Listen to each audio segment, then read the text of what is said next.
السلام علیکم ورحمۃ اللہ وبرکاتہ۔ آپ دیکھ رہے ہیں کوئی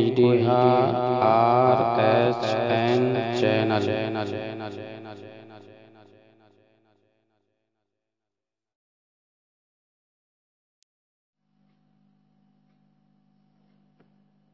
بسم اللہ الرحمن الرحیم۔ الحمد للہ رب العالمین والعاقبۃ للمتقین والصلاة والسلام علی اشرف الانبیاء والمرسلین نبینا محمد وعلی آلہ وصحبہ ومن تبعہم بإحسان الی یوم الدین، اما بعد، فقد قال النبی صلی اللہ علیہ وسلم: من قام رمضان ایمانا واحتسابا غفر له ما تقدم من ذنبه، رواہ البخاری و مسلم۔ معزز سامعین، ماہ رمضان المبارک کی مناسبت سے میں ایک اہم عنوان پر گفتگو کرنا چاہتا ہوں، وہ ہے قیام رمضان۔ قیام رمضان یا تراویح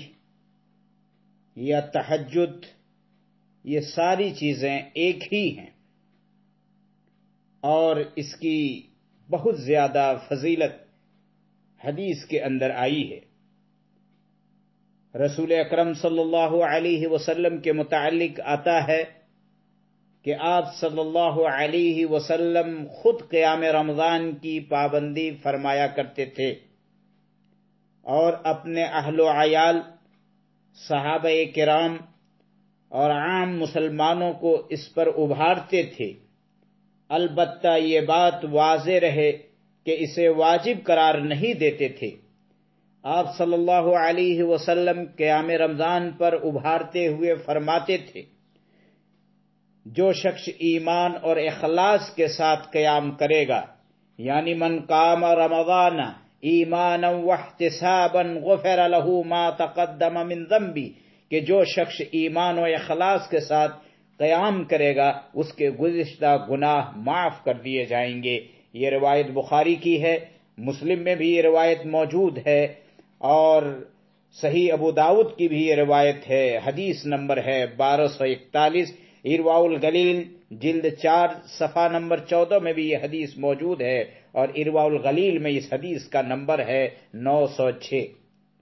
رسول اکرم صلی اللہ علیہ وسلم کے زمانہ نبوت میں اور حضرت ابوبکر صدیق رضی اللہ تعالی عنہ کے زمانہ خلافت میں اور حضرت عمر رضی اللہ تعالی عنہ کی خلافت کے شروع زمانے تک قیام رمضان میں جماعت قائم نہیں ہوئی تھی، لوگ الگ الگ نمازیں پڑھا کرتے تھے۔ لیکن قیام رمضان کے متعلق ایک اور حدیث سن لیجئے، اس کے بعد آگے انشاءاللہ جماعت ہوگی کہ نہیں ہوگی اس کے متعلق گفتگو ہوگی۔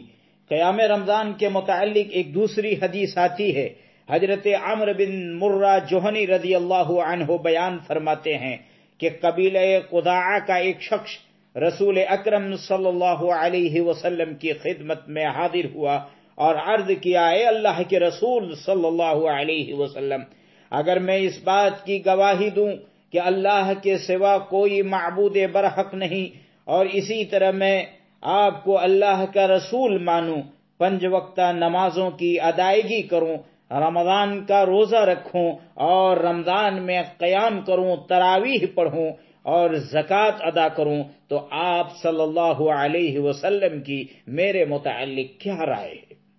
وہ صحابی پوچھتے ہیں ان چیزوں کو بیان کرنے کے بعد کہ اللہ کے رسول، نمبر 1 میں اس بات کی گواہی دوں کہ اللہ کے علاوہ کوئی معبود برحق نہیں اور آپ اللہ کے رسول ہیں، اسی طرح اس بات کی میں نماز 5 وقتہ نمازوں کی ادائیگی کروں، رمضان کا روزہ رکھوں اور رمضان میں قیام کروں، تراویح پڑھوں اور زکوٰۃ ادا کروں، تو آپ صلی اللہ علیہ وسلم فرمائیے میرے متعلق، آپ اپنی رائے کا اظہار فرمائیے میرے متعلق۔ رسول اللہ صلی اللہ علیہ وسلم نے ان کے اس سوال کے بعد فرمایا: جو شخص اس حالت پر قائم ہو اور اس کی موت ہو جائے تو وہ شہداء اور صدیقوں میں سے ہوگا، یعنی جو شخص لا الہ الا اللہ محمد الرسول اللہ کا اقرار کرے گا، اور جو شخص 5 وقتہ نمازوں کی پابندی کرے گا، رمضان کا روزہ رکھے گا اور رمضان میں تراویح کی نماز کی پابندی کرے گا، زکوٰۃ ادا کرے گا۔ رسول اللہ صلی اللہ علیہ وسلم فرماتے ہیں ایسے آدمی کے متعلق کہ ایسا شخص جو اس طرح کی حالتوں پر قائم رہے اور اس کی موت ہو جائے تو وہ شہداء، شہید جو اللہ کی راہ میں ہوتا ہے، اس کے زمرے میں وہ آئے گا اور صدیقین کے صفوں میں وہ شامل ہوگا انشاءاللہ العزیز۔ یہ روایت ابن خزیمہ کی ہے۔ امام البانی رحمۃ اللہ علیہ نے اس حدیث کو صحیح قرار دیا ہے۔ ابن خزیمہ مع تعلیقات للالبانی میں یہ حدیث 2262 نمبر کی ہے۔ اسی طور پر یہ حدیث صحیح الترغیب میں بھی موجود ہے، حدیث نمبر ہے 993۔ آئیے ذرا لیلۃ القدر اور اس کی تحدید کے متعلق جانتے ہیں، کیونکہ ایک آدمی رات کو قیام کرے گا، جب رات کو قیام کرے گا تو لیلۃ القدر اس کے لیے، قدر کی رات اس کے لیے ممکن ہو جائے گی، اور اللہ رب العالمین اس قدر کی فضیلتوں سے اس آدمی کو سرفراز فرمائے گا۔ میرے بھائیو، رمضان مبارک کی جملہ راتوں میں، یوں تو رمضان مبارک کی ہر رات افضلیت والی ہوتی ہے، ہر رات کو فضیلت حاصل ہے، مگر رمضان مبارک کی جملہ راتوں میں سب سے زیادہ فضیلت کی حامل رات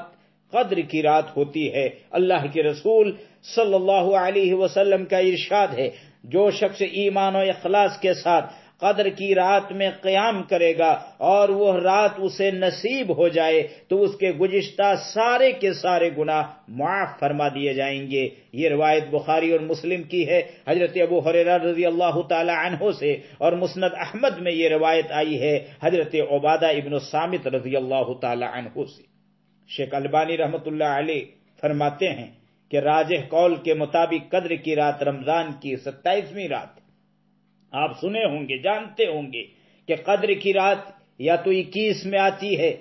قدر کی راتیں طاق راتیں ہوا کرتی ہیں، 21، 23، 25، 27 اور 29، ان راتوں میں قدر کی رات کو تلاشنے کی ضرورت ہے۔ جس شخص کو وہ رات مل جائے وہ اس فضیلت کا سزاوار ہوگا، اس فضیلت کا مستحق قرار پائے گا۔ شیخ البانی رحمۃ اللہ علیہ فرماتے ہیں کہ راجح قول کے مطابق قدر کی رات رمضان کی 27ویں رات ہے، اور وہ دلیل میں یہ بات پیش کرتے ہیں کہ اکثر حدیثوں سے یہی بات معلوم ہوتی ہے، اور وہ مثال دیتے ہوئے کہتے ہیں کہ مثال کے طور پر زر ابن حبیش رضی اللہ تعالی عنہ کی ایک حدیث آتی ہے، وہ بیان کرتے ہیں کہ میں نے حضرت ابی ابن کعب رضی اللہ عنہ سے کہتے ہوئے اس وقت سنا جب ان سے کہا گیا کہ عبداللہ ابن مسعود رضی اللہ عنہ کہتے ہیں کہ جو شخص سال بھر قیام کرے گا وہ قدر کی رات پا لے گا، تو ابی ابن کعب رضی اللہ عنہ نے کہا کہ اللہ تعالی عبداللہ ابن مسعود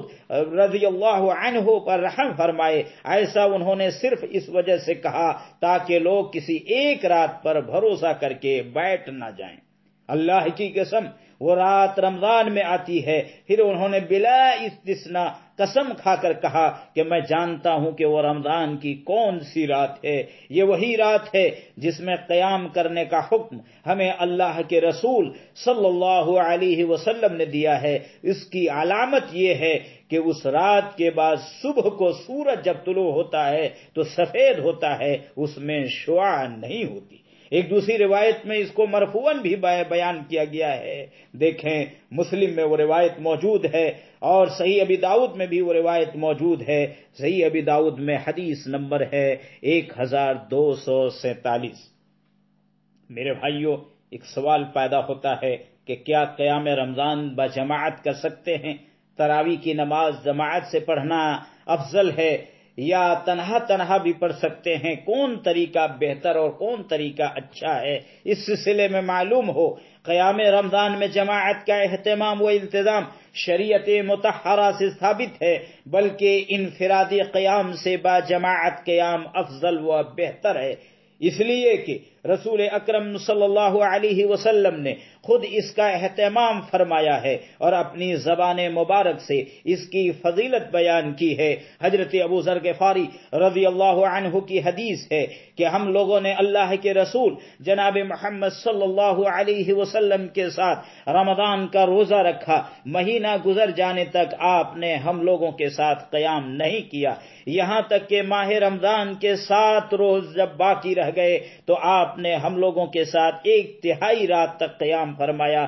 جب دوسری رات آئی تو آپ نے قیام نہیں فرمایا، پھر جب تیسری رات آئی تو آپ نے ہم لوگوں کے ساتھ آدھی رات تک قیام کیا۔ حضرت ابو ذر غفاری رضی اللہ تعالی عنہ کہتے ہیں کہ میں نے کہا اے اللہ کے رسول، رات یعنی قیام ہی میں ختم کر دیجئے رات کو، تو آپ صلی اللہ علیہ وسلم نے فرمایا آدمی جب امام کے ساتھ نماز پڑھتا ہے اور اس کے ساتھ نماز پوری کرتا ہے تو اس سے پوری رات قیام کرنے کا اجر و ثواب ملتا ہے۔ اور جب چوتھی رات آئی تو آپ نے پھر قیام نہیں کیا، اور جب 5ویں رات آئی تو آپ نے اپنے اہل و عیال، ازواج مطہرات اور دیگر لوگوں کو جمع کیا اور اتنا لمبا قیام فرمایا، راوی کہتے ہیں کہ ہمیں فلاح کے فوت ہو جانے کا اندیشہ ہوا۔ راوی حدیث نے حضرت ابو ذر غفاری رضی اللہ عنہ سے فلاح کا معنی و مراد پوچھا کہ فلاح کے خوف ہو جانے، فوت ہو جانے کا کیا مطلب ہے؟ تو حضرت ابو ذر غفاری رضی اللہ تعالی عنہ نے بتلایا کہ فلاح سے مراد سحری کھانا ہے۔ پھر آپ صلی اللہ علیہ وسلم نے مہینہ کے بقیہ دنوں میں قیام نہیں فرمایا۔ دیکھیں صحیح ابو داؤد حدیث نمبر 1245، ارواء الغلیل حدیث نمبر 447۔ معزز سامعین، یہاں پر ایک سوال پیدا ہوتا ہے کہ رسول اکرم صلی اللہ علیہ وسلم نے مسلسل قیام رمضان بجماعت کیوں نہیں کیا؟ رسول اکرم صلی اللہ علیہ وسلم نے صرف 3 دنوں ہی تک کیوں آپ نے جماعت کے ساتھ تراویح کی نماز پڑھائی؟ بقیہ اور دنوں میں آپ نے جماعت قائم کیوں نہیں فرمائی؟ بقیہ اور دنوں میں مسلسل تراویح کی نماز رسول اکرم صلی اللہ علیہ وسلم نے جماعت سے کیوں نہیں پڑھائی؟ اس کی وجہ یہ ہے کہ رسول اکرم صلی اللہ علیہ وسلم کو یہ خوف و اندیشہ لاحق تھا کہ کہیں امت محمدیہ پر یہ نماز اور نمازوں 5 وقتہ نمازوں کی طرح فرض نہ ہو جائے جس کی ادائیگی لوگوں کے لیے مشکل ہو جائے، جیسا کہ حضرت عائشہ رضی اللہ عنہا کی روایت ہے۔ آپ رضی اللہ عنہا بیان فرماتی ہیں کہ اور یہ روایت بخاری و مسلم اور دیگر حدیث کی کتابوں میں موجود ہے، اور حضرت عائشہ رضی اللہ تعالی عنہا کی اس حدیث سے اس بات کا پتہ چلتا ہے کہ رسول اللہ صلی اللہ علیہ وسلم نے اسی وجہ سے بقیہ اور دنوں میں قیام اللیل جماعت کے ساتھ نہیں کیا۔ اور یہ بات واضح رہے کہ اور اب جبکہ رسول اکرم صلی اللہ علیہ وسلم کی وفات ہو چکی اور شریعت کو اللہ تبارک و تعالی نے مکمل فرما دیا تو فرض ہو جانے کا خوف اور اندیشہ ختم ہو گیا اور تراویح کو بجماعت ادا کرنے کا حکم باقی رہا۔ اور یہی وجہ ہے کہ جب حضرت عمر رضی اللہ تعالی عنہ کا زمانہ آیا، آپ نے اپنے زمانے کے آخری ایام میں، اپنی خلافت کے زمانے میں انہوں نے اس کا احیاء اور اہتمام فرمایا، جیسا کہ صحیح بخاری میں یہ واقعہ موجود ہے تفصیل کے ساتھ۔ ایک سوال پیدا ہوتا ہے کہ بہت ساری عورتیں پوچھتی ہیں کہ کیا عورتوں کی بھی شمولیت قیام اللیل میں، تہجد میں، تراویح کی نماز باجماعت میں شمولیت خواتین ہو سکتی ہے کہ نہیں، عورتیں بھی شامل ہو سکتی ہیں کہ نہیں؟ تو اس سلسلے میں واضح رہے کہ قیام رمضان کی جماعت کی مسنونیت و افضلیت ثابت ہو گئی ہے۔ ابھی آپ نے اس کے متعلق سنا کہ قیام رمضان بجماعت پڑھنا نہ صرف مسنون ہے بلکہ افضل طریقہ ہے۔ تو جب یہ آپ نے جان لیا تو اس کے بعد یہ بھی جان لیجئے کہ عورتیں مردوں کے ساتھ بجماعت تراویح کی نماز پڑھ سکتی ہیں۔ تراویح کی جماعت میں عورتوں کا شریک ہونا، عورتوں کا حاضر ہونا جائز ہے، جیسا کہ اس کا ثبوت ابھی آپ نے حضرت ابو ذر رضی اللہ عنہ کی حدیث میں سنا کہ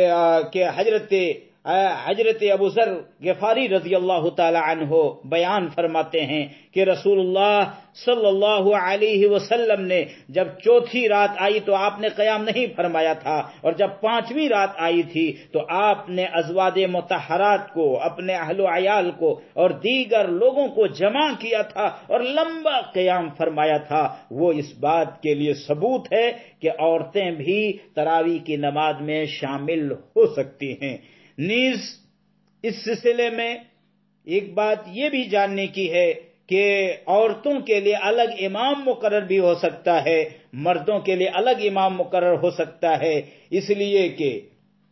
یہ بات ثابت ہے کہ حضرت عمر رضی اللہ عنہ نے جب اپنے دور خلافت میں بجماعت تراویح پڑھنے کو رائج کیا تو مردوں اور عورتوں کے لیے الگ الگ امام مقرر فرمایا۔ مردوں کے لیے حضرت ابی بن کعب رضی اللہ عنہ کو، اور عورتوں کے لیے حضرت سلیمان بن ابی حثمہ رضی اللہ عنہ کو۔ نیز حضرت عرفجہ ثقفی رضی اللہ عنہ کی حدیث ہے کہ حضرت علی بن ابی طالب رضی اللہ عنہ لوگوں کو نماز تراویح با جماعت پڑھنے کا حکم دیتے تھے، اور مردوں کے لیے الگ اور عورتوں کے لیے الگ امام مقرر فرمایا کرتے تھے۔ حضرت عرفجہ ثقفی رضی اللہ تعالی عنہ کہتے ہیں کہ میں عورتوں کا امام ہوا کرتا تھا۔ ان سارے ثبوتوں سے، ان تمام دلائل سے یہ بات سمجھ میں آتی ہے کہ عورتیں مردوں کے ساتھ شامل جماعت ہو کر کے تراویح کی نماز پڑھ سکتی ہیں، اور اگر الگ بھی ان کی جماعت قائم کی جائے تو ایسا بھی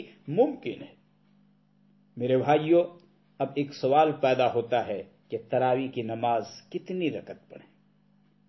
قیام رمضان میں رکعت کی تعداد کے متعلق آج جو اختلاف نظر آتا ہے وہ ہم سے مخفی نہیں، کوئی کچھ کہتا ہے، کوئی کچھ کہتا ہے۔ اس بنا پر یہ بتلانا ضروری ہے کہ قیام رمضان یعنی تراویح میں وتر سمیت وتر ملا کر کے 11 رکعات ہیں۔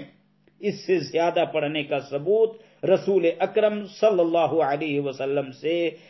ثابت نہیں ہے۔ آپ نے پوری زندگی اس سے زیادہ نہیں پڑھی۔ حضرت عائشہ رضی اللہ عنہا سے دریافت کیا گیا کہ رسول اکرم صلی اللہ علیہ وسلم رمضان میں کتنی رکعت نماز تراویح پڑھا کرتے تھے، تو انہوں نے جواب میں فرمایا تھا، مائی عائشہ نے فرمایا تھا، حضرت عائشہ نے اس سوال کا جواب دیتے ہوئے کہا تھا کہ رسول اکرم صلی اللہ علیہ وسلم رمضان اور غیر رمضان میں 11 رکعت سے زیادہ نہیں پڑھا کرتے تھے۔ پہلے 4 رکعت پڑھتے، بس نہ پوچھو کہ وہ کتنی حسین اور کتنی لمبی ہوتی تھی، پھر 4 رکعت پڑھتے تھے، بس ان کے حسن اور لمبی ہونے کے متعلق نہ پوچھو، پھر 3 رکعتیں بطور وتر کی پڑھتے تھے، اور کل ملا کر کے یہ 11 رکعتیں ہوئی۔ آپ دیکھ سکتے ہیں بخاری میں، مسلم میں یہ روایت موجود ہے، صحیح ابو داؤد میں بھی روایت موجود ہے، حدیث نمبر ہے 1212۔ میرے بھائیوں، آج ہم دیکھتے ہیں کہ مسجدوں میں حفاظ کو رکھا جاتا ہے، تو ایسے موقع پر بہت سارے لوگ حافظوں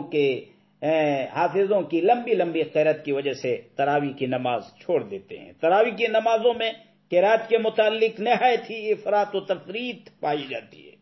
بعض غیر جماعتی مساجد کے متعلق آپ کو سننے میں آئے گا کہ 3 ہی دن میں پورا قرآن سنا دیا جاتا ہے، تو بعض مسجدوں میں تراویح پڑھنے اور پڑھانے کا کوئی خاص اہتمام ہی آپ کو نظر نہیں آئے گا، بلکہ ایسے اشخاص بھی تراویح پڑھاتے ہیں جو سورہ تراویح پڑھنے پر اکتفا کرتے ہیں۔ بعض جگہوں میں تراویح میں پورا قرآن پڑھنے پڑھانے کو لازم اور ضروری سمجھا جاتا ہے، اور حافظ کا باضابطہ انتظام ہوتا ہے۔ دیہی علاقوں میں یہ بھی ہوتا ہے کہ حافظوں کے لمبی لمبی سورتوں کو پڑھنے کی وجہ سے بہت سارے لوگ نماز تراویح ہی چھوڑ دیتے ہیں، اور قیام کی فضیلت سے وہ لوگ محروم رہ جاتے ہیں۔ اس صورتحال میں قرأت کے متعلق صحیح جانکاری بھی ضروری ہے۔ قیام رمضان یا غیر رمضان میں قرأت کے متعلق رسول اکرم صلی اللہ علیہ وسلم نے کوئی ایسی حد متعین نہیں کی ہے کہ اس سے زیادہ یا کم پڑھنا جائز نہ ہو۔ بلکہ رسول کریم صلی اللہ علیہ وسلم کی قراتیں مختلف ہوا کرتی تھی، کبھی مختصر اور کبھی لمبی۔ کبھی آپ ہر رکعت میں یا ایھا المزمل کی مانند و مقدار کی صورتیں پڑھا کرتے تھے جس میں 20 آیتیں ہیں، اور کبھی 50 آیتوں کی مقدار والی صورتیں پڑھا کرتے تھے، اور آپ فرماتے تھے کہ جو شخص ہر رات نماز میں 100 آیتیں پڑھ لے تو وہ غفلت میں رہنے والوں میں شمار نہیں ہوگا۔ اور ایک دوسری حدیث میں ہے کہ 200 آیتیں پڑھنے والا شخص مخلص اور عبادت گزاروں میں شمار کیا جائے گا۔ ایک رات آپ صلی اللہ علیہ وسلم نے بیمار ہونے کے باوجود 7 طوال یعنی سورہ بقرہ، سورہ آل عمران، سورہ نساء، سورہ مائدہ، سورہ انعام، سورہ اعراف اور سورہ توبہ پڑھی۔ رسول اکرم صلی اللہ علیہ وسلم کے پیچھے حضرت حذیفہ ابن یمان رضی اللہ عنہ کے نماز پڑھنے کے واقعے میں آیا ہے کہ آپ صلی اللہ علیہ وسلم نے ایک ہی رکعت میں سورہ بقرہ، سورہ نساء اور سورہ آل عمران انتہائی ٹھہر ٹھہر کر اور سکون و اطمینان کے ساتھ پڑھی۔ ابھی میں نے جتنی حدیثیں بیان کی ہیں یہ ساری کی ساری حدیثیں صحیح ہیں۔ اگر کسی کو تفصیل دیکھنی ہو تو شیخ البانی کی کتاب صفت الصلاۃ دیکھیں، صفحہ نمبر 117 سے لے کر صفحہ نمبر 122 تک۔ صحیح ترین سند سے ثابت ہے کہ حضرت عمر رضی اللہ عنہ نے جب ابی بن کعب رضی اللہ عنہ کو رمضان میں 11 رکعت لوگوں کو پڑھانے کا حکم دیا تو وہ 100 آیتوں پر مشتمل صورتیں پڑھا کرتے تھے، یہاں تک کہ جو لوگ آپ کی اقتدا میں نماز پڑھا کرتے تھے وہ طول قیام کی وجہ سے لاٹھیوں کا سہارا لے کر کھڑے ہوتے تھے، اور وہ لوگ فجر کے ابتدائی اوقات میں نماز سے فارغ ہوتے تھے۔ میرے بھائیو، امام مالک نے ایسے ہی روایت کی ہے، دیکھیں شیخ البانی کی کتاب صلاۃ التراویح صفحہ نمبر 52۔ حضرت عمر رضی اللہ عنہ کے متعلق صحیح طور پر مروی ہے کہ انہوں نے رمضان میں قاریوں کو بلایا، حافظ قرآن کو بلایا، جو لوگ نماز پڑھانے کا کام کرتے تھے، ائمہ ہوتے تھے، ان لوگوں کو بلایا، اور تمام قاریوں کو اکٹھا کرنے کے بعد سب سے تیز پڑھنے والے کو 30 آیتیں، درمیانی رفتار میں پڑھنے والوں کو 25 آیتیں اور سست رفتار میں پڑھنے والے کو 20 آیتیں پڑھنے کا حکم دیا۔ تفصیل دیکھنی ہو تو دیکھیں مصنف عبد الرزاق جلد 4 صفحہ 261 حدیث نمبر 7731، اور اسی طرح بیہقی میں بھی یہ روایت موجود ہے۔ ہم نے ابھی تک جو دلیلیں پیش کی ہیں، جو نصوص پڑھے ہیں، ان سے یہ بات واضح ہوتی ہے کہ جو آدمی خود قیام کرے یا اس کی رفتار میں چلنے کے لائق لوگ اس کے ساتھ نماز پڑھیں تو جتنا لمبا چاہے قیام کرے، اور واضح رہے کہ قیام جس قدر لمبا ہو بہتر ہے، مگر کبھی کبھار کے سوا پوری رات قیام کرنا خلاف سنت ہے، یہ بات یاد رہنی چاہیے، اور رسول اکرم صلی اللہ علیہ وسلم کی اتباع و پیروی کے خلاف بھی ہے، جن کا فرمان ہے اور بہترین طریقہ محمد صلی اللہ علیہ وسلم کا طریقہ ہے۔ مسلم و نسائی ارواء الغلیل حدیث نمبر 608۔ جو شخص امام ہو اس کے لیے مناسب نہیں ہے کہ اتنا لمبا قیام کرے جو مقتدی لوگوں پر شاق گزرے، اس لیے کہ رسول کریم صلی اللہ علیہ وسلم کی حدیث ہے جب تم میں سے کوئی لوگوں کی امامت کرائے تو چاہیے کہ وہ ہلکی نماز پڑھائے، اس لیے کہ لوگوں میں بچے، بوڑھے، کمزور، مریض اور صاحب ضرورت ہوتے ہیں، اور اگر کوئی تنہا نماز پڑھے تو جتنی لمبی نماز پڑھنا چاہے تو پڑھ سکتا ہے۔ بخاری و مسلم ارواء الغلیل حدیث نمبر 512، صحیح ابی داؤد حدیث نمبر 759 اور 760۔ ایک سوال پیدا ہوتا ہے کہ ان ساری باتوں کو جاننے کے بعد کہ قیام اللیل کا وقت کون سا ہے، کس وقت قیام اللیل کیا جائے، کس وقت تراویح کی نماز پڑھی جائے۔ عام طور پر لوگ عشاء کی نماز پڑھتے ہیں اور اس کے بعد تراویح کی نماز شروع کر دیتے ہیں، اور یہی طریقہ عام طور پر پورے ہندوستان میں رائج ہے۔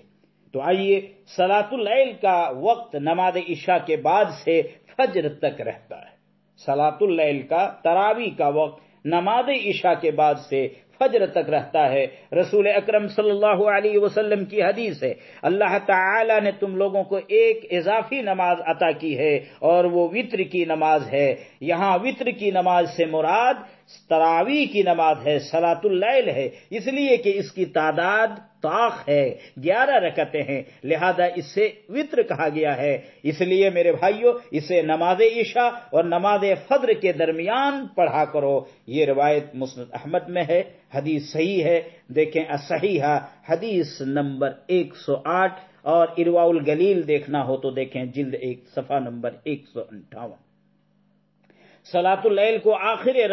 آخر رات میں پڑھنا لیکن افضل ہے۔ نماز عشاء کے بعد ہی تراویح کی نماز آدمی پڑھ سکتا ہے، شروع کر سکتا ہے، لیکن اگر کوئی آدمی شروع رات میں نہ پڑھ کر کے آخر رات میں اگر تراویح کی نماز پڑھتا ہے، صلاۃ اللیل پڑھتا ہے، قیام اللیل کرتا ہے تو یہ افضل ہے، بشرطے کہ آخری شب میں پڑھنا میسر و ممکن ہو۔ ایسا نہ ہو کہ ایک آدمی یہ سوچ لے کہ آخری شب میں آخری رات میں پڑھیں گے اور وہ روزانہ سویا رہ جائے۔ اس لیے کہ رسول اکرم صلی اللہ علیہ وسلم کا ارشاد گرامی ہے کہ جسے اس بات کا اندیشہ ہو کہ وہ آخر رات میں قیام اللیل نہیں کر سکے گا، تراویح نہیں پڑھ سکے گا، تو اسے چاہیے کہ رات کے اول حصہ ہی میں وتر یعنی صلاۃ اللیل پڑھ لے، اور جسے امید ہو کہ وہ رات کے آخری حصہ میں اٹھ کر پڑھ لے گا تو اسے آخری شب میں پڑھنا چاہیے، اس لیے کہ اس وقت رحمت و برکت کے فرشتے حاضر ہوتے ہیں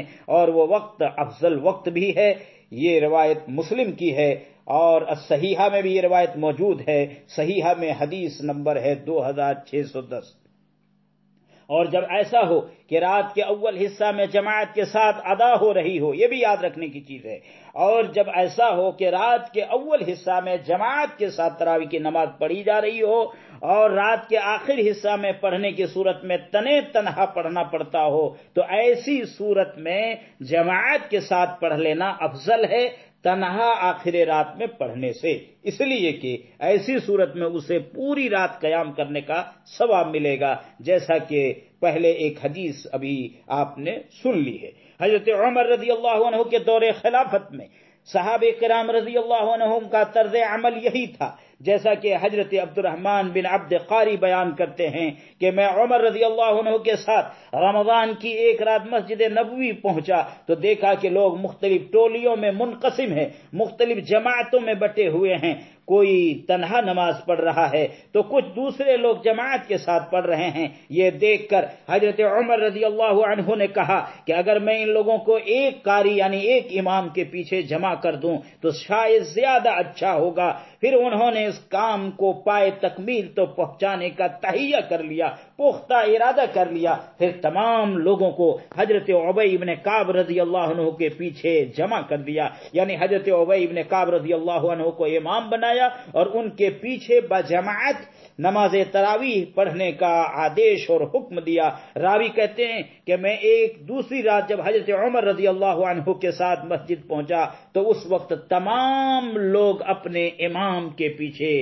ایک امام کے پیچھے نماز تراویح ادا کر رہے تھے۔ یہ دیکھ کر حضرت عمر رضی اللہ عنہ نے کہا کہ یہ نیا سسٹم، یہ نیا طریقہ جو ابھی میں نے شروع کیا، جو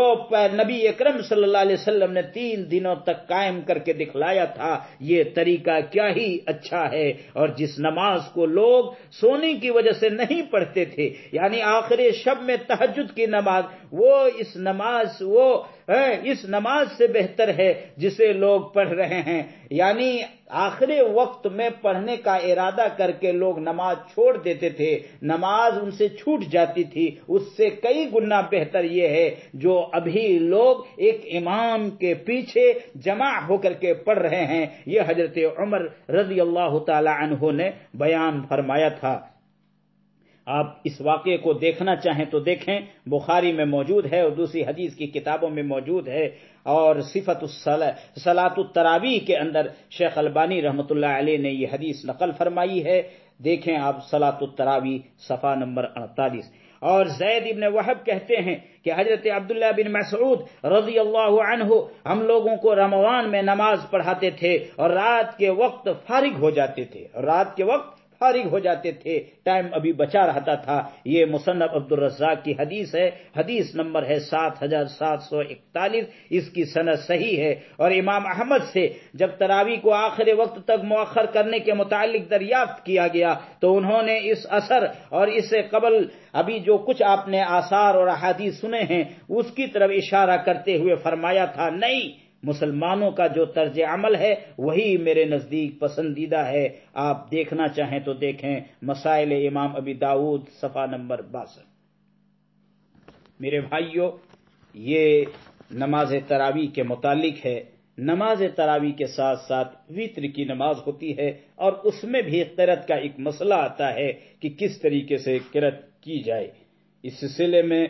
واضح رہے کہ نماز وتر میں قرأت، لیکن اس سے پہلے ذرا یہ سن لیجئے کہ وتر کی نماز صرف 3 رکعت پڑھنا چاہیے۔ 3 رکعت پڑھنا ہے تو اس کے لیے مغرب کی نماز سے مشابہت نہ ہو، حالانکہ اس سے زیادہ بھی آپ وتر پڑھ سکتے ہیں، لیکن اگر آپ 3 رکعت وتر پڑھنے کا اہتمام کرتے ہیں تو اس کے پڑھنے کے 2 طریقے ہیں۔ پہلا طریقہ یہ ہے کہ 2 رکعت کے بعد سلام پھیر دے اور 1 رکعت وتر پڑھ لے، یہ طریقہ زیادہ ٹھوس اور بہتر ہے۔ 2 رکعت کے بعد سلام پھیر دے اور پھر 1 رکعت پڑھے تاکہ مغرب کی نماز کی طرح نہ ہو۔ اور دوسرا طریقہ وہ جو عام طور پر رائج ہے کہ لوگ پڑھتے ہیں، 2 رکعت پڑھنے کے بعد نہ بیٹھا جائے ورنہ مغرب کی نماز کی طرح نماز ہو جائے گی۔ مغرب کی نماز 2 رکعت پڑھنے کے بعد بیٹھتے ہیں، 2 رکعت کے بعد نہ بیٹھا جائے بلکہ تینوں رکعتیں بیچ میں قعدہ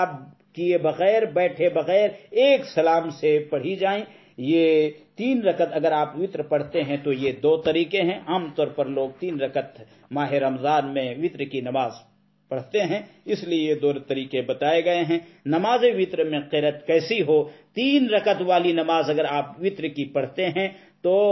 اس میں قرأت کا مسنون طریقہ یہ ہے کہ پہلی رکعت میں سبح اسم ربک الاعلی، دوسری رکعت میں قل یا ایھا الکافرون، اور تیسری رکعت میں قل ھو اللہ احد پڑھی جائے، اور کبھی کبھی مزید قل اعوذ برب الفلق اور قل اعوذ برب الناس پڑھ لی جائے۔ صحیح حدیث سے ثابت ہے کہ رسول اکرم صلی اللہ علیہ وسلم نے ایک مرتبہ وتر کی 1 رکعت میں سورہ نساء کی 100 آیتیں پڑھی تھی۔ یہ روایت نسائی میں اور مسند احمد میں موجود ہے صحیح سند سے۔